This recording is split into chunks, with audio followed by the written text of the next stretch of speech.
With the volume profiles, mountain and valleys, you can mainly use them for what I work best on stocks, long-term stock analysis, and commodities. You have the mountains and the valleys, and each mountain has a peak and has a valley. So most of the time one mountain has two valleys. Over there, over there, over there, over there, and over there. Yes, this is a valley as well. This is another valley. How do you trade this? The logic behind it, quick repetition, is if price is touching a mountain, we check for trades back in the valley to trade through to the other valley. And then the logic's gonna be this: if we accept another valley as soon as we touch the mountain, we look for long trades in the valley and we look for short trades on the upside of the valley. Let us go through some examples. So as soon as we touch the mountains of the different areas, then the valley is, or the mountain, the high value area is accepted.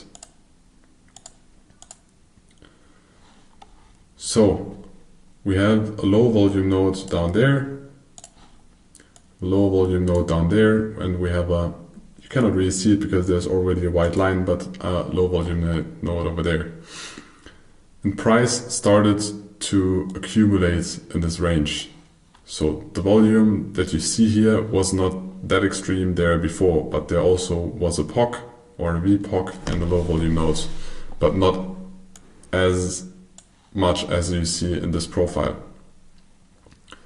We trade above and we trade below, and we touch the mountain, we trade above, and at some point, most likely at this point, the mountain is already formed.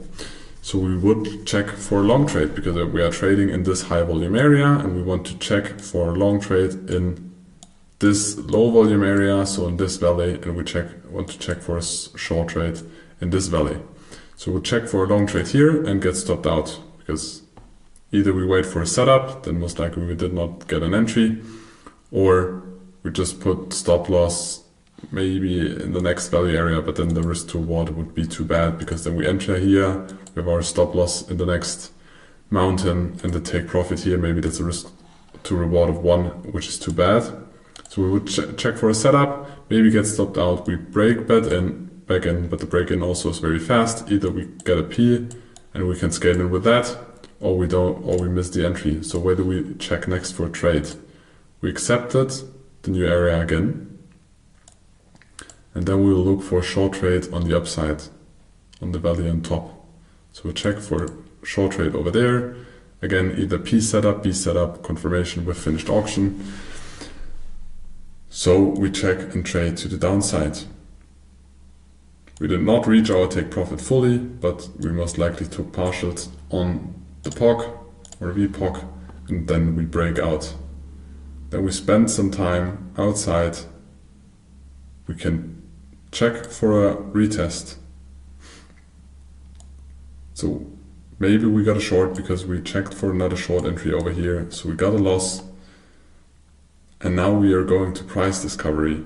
So at some point here, there will be a new mountain. There will be a new high volume area. There will be a new valley. And as soon as we touch the POC to the upside,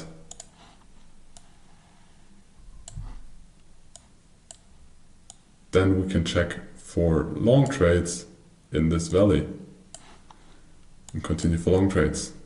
Or we retest this valley, and most likely we'll continue to the upside, or we will break back in to this valley and check for short trades on the valley on the top side.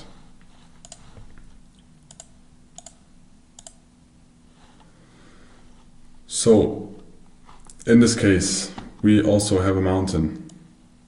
You can see here, but that mountain in the beginning was not that extreme as it is now. So it was less. So we had a price range, the mountain developed, we accept that the mountain at the beginning most likely was smaller. The more time we spend in here, the bigger the mountain got. So we can check for long trades in this valley down here.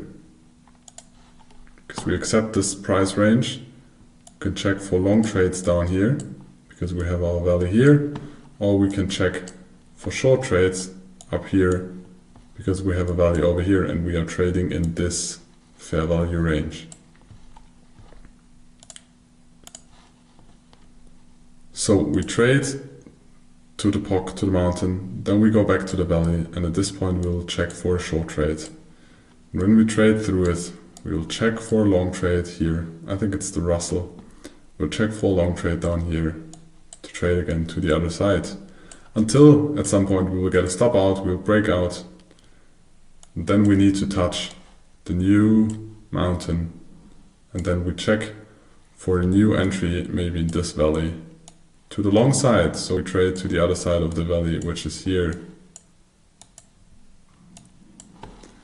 I hope you understood the logic, because we'll now go to an example for the last one, the business zones.